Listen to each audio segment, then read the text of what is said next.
Allô tout le monde! Comme promis, on se retrouve pour la troisième partie de ma série où je révèle vos secrets. Puis là, je vous avertis tout de suite, il y a de fortes chances que ce soit la dernière parce que même si j'adore ça vous lire, ça revient toujours à la même chose un peu. Puis il y a plein de gens qui ont commencé à prendre le concept. Mais inquiétez-vous pas, j'ai plein d'autres idées que je suis sûre que vous allez aimer aussi, puis dans lesquelles vous allez pouvoir participer tout autant. Donc sans plus attendre, on va passer à la vidéo! Quand j'étais au début de mon secondaire, pour le fun, j'ai publié une vidéo de moi où je faisais du lip-sync sur un cover d'Ariana Grande. Tout le monde a capoté. Je m'attendais pas à autant de compliments et j'ai pas eu le courage d'avouer que c'était pas moi qui chantais. À la fin de l'année, mes amis m'ont même inscrite à secondaire en spectacle, offre que j'ai immédiatement déclinée. Encore aujourd'hui, plusieurs de mes amis croient que je chante bien mais que je suis juste trop gênée. Et ça m'a tellement fait rire parce que il y a certains mensonges que tu devrais avouer sur le coup ou garder pour toi à jamais, puis ça c'en est un. Je pense que t'es pogné avec. Des secrets, j'en ai lu des centaines et des centaines, puis je pense sincèrement que c'est celui-là qui m'a rendu le plus mal à l'aise quand je l'ai lu. Donc, mon frère et moi, on a seulement 2 ans de différence, et quand on était plus jeunes, on s'est dit que ce serait bien de se pratiquer ensemble, si tu vois ce que je veux dire. On n'a jamais fait l'amour, mais il s'est passé bien des choses. On s'aidait mutuellement à améliorer nos techniques pour quand on serait en couple. Quand il s'est fait sa première blonde, on a arrêté et on n'en a jamais reparlé. Oh. C'est la dernière phrase qui m'a charmée. J'adore aller au sushi à volonté, mais je suis jamais capable de bien quantifier ma faim. Je sors toujours de là avec des sushis plein les poches pour pas payer de supplément. Je te l'accorde, c'est probablement pas le secret le plus crunchy que t'as reçu, mais je viens de trouver un bout d'avocat dans ma sacoche puis ça m'a fait penser à ça. Je me trouve la fille qui fouille au fond de son sac puis trouve un vieux bout d'avocat avec plein de riz puis qui s'est dit « Oh mon Dieu, je vais raconter ça à Laura! » Il y a plusieurs années, j'étais chez mon copain de l'époque et on a passé toute la soirée à écouter des films d'horreur. Par la suite, on a été se coucher. Bien sûr, mon chum s'est endormi avant moi. Et là, l'envie de pisser m'a pognée. L'affaire, c'est que sa toilette est comme à l'autre bout de la maison dans un corridor super sombre. J'ai pogné la chienne de me rendre aux toilettes, donc j'ai pissé dans un verre qui traînait dans sa chambre. Bref, le lendemain, on se réveille, je m'en vais me préparer à déjeuner et j'entends mon chum crier et vomir sa vie. Il avait pris une gorgée dans le verre rempli de ma pisse en pensant que je lui avais servi un jus de pomme. C'est dégueulasse, mais la première fois que j'ai lu cette histoire-là, j'en revenais pas. Je pouvais pas concevoir qu'elle allait penser à pisser dans un verre quand il y avait tant de belles options qui s'offraient à elle, comme, je sais pas, réveiller son chum, allumer toutes les lumières, tu sais. Mais si elle était là, oh non, moi je la comprends 100%, c'est clairement mon genre de faire ça, puis je suis tellement peureuse, j'aurais probablement fait la même chose. J'étais comme, ah bon! Je suis un gars hétérosexuel et j'écoute la chanson Call Me Maybe de Carly Rae Jepsen au moins une fois par jour. C'est fucking honteux, mais maudit que cette tune-là me rend de bonne humeur.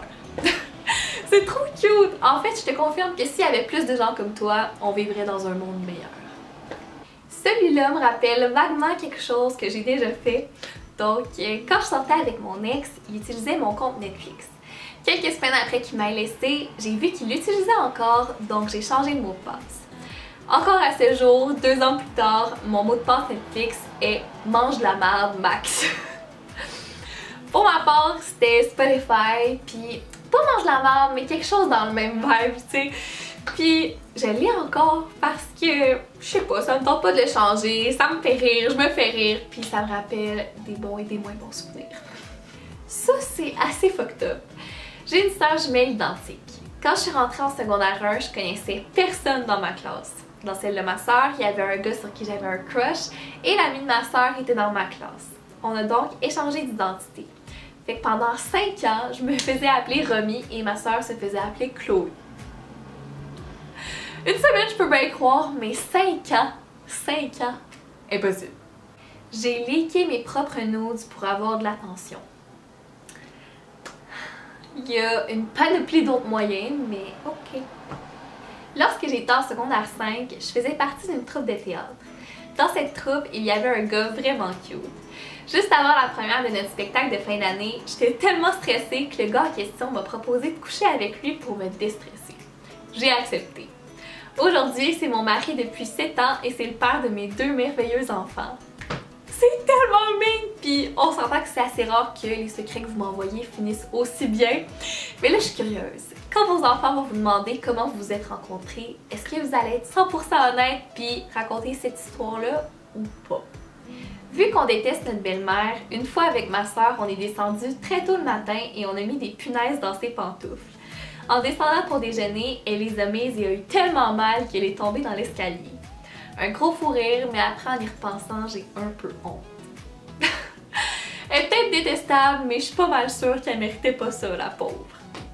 J'avais un crush qui était en secondaire 1. On était dans un bain libre et j'étais dans ma semaine, mais j'avais pas de tampon, puis ma mère me disait « pas de besoin, dès que t'es dans l'eau, ça arrête ». Cependant, cette journée-là, ça coulait en tabarnak. Donc moi, je sors de l'eau en même temps que mes amis et mon crush, et là, une de mes amies me dit « Hey, t'es dans ta semaine, ça coule sur ta cuisse ». Et là, mon crush me dit « Mais non, c'est du Gatorade ». Il prend son doigt, le glisse sur ma cuisse et goûte mon sang. Par ego, il a dit que c'était du Gatorade, mais clairement, lui et moi, on savait que c'était du sang. J'ai aucune espèce d'idée comment il a pu penser que c'était du Gatorade, mais bref, ça me dégueule. Il y a 2 ans, j'étais à mon chalet et j'ai surpris ma cousine et mon frère en train de faire des préliminaires. Je capotais et depuis, mon frère a une blonde depuis 1 an et demi et à chaque fois qu'on parle de ma cousine, il devient ultra rouge et se met à suer. Le meilleur là-dedans, c'est qu'à chaque fois qu'il essaye de me blaster devant mes parents, me stouler ou peu importe, je le menace de le dire à ma famille et à sa blonde, puis il se la ferme assez vite. Depuis ce temps, mon frère n'a jamais eu autant de respect pour moi. Je me demande bien pourquoi. C'est genre mon rêve de savoir quelque chose d'aussi compromettant sur quelqu'un puis de m'en servir à tous les jours contre lui. Mais c'est vraiment bad ce qui est arrivé. C'est ce qui conclut la vidéo. J'espère que vous avez aimé. Si c'est le cas, vous pouvez laisser un thumbs up, vous abonner à ma chaîne, à mes réseaux sociaux qui sont en barre d'infos. Je vais aussi laisser les 2 premières parties de la série si ça vous intéresse. Et nous on se retrouve très bientôt dans une prochaine vidéo. Bye! It gets cold outside in the night when I'm sober, growing older. When you miss every time, it's alright, you'll be fine. Take it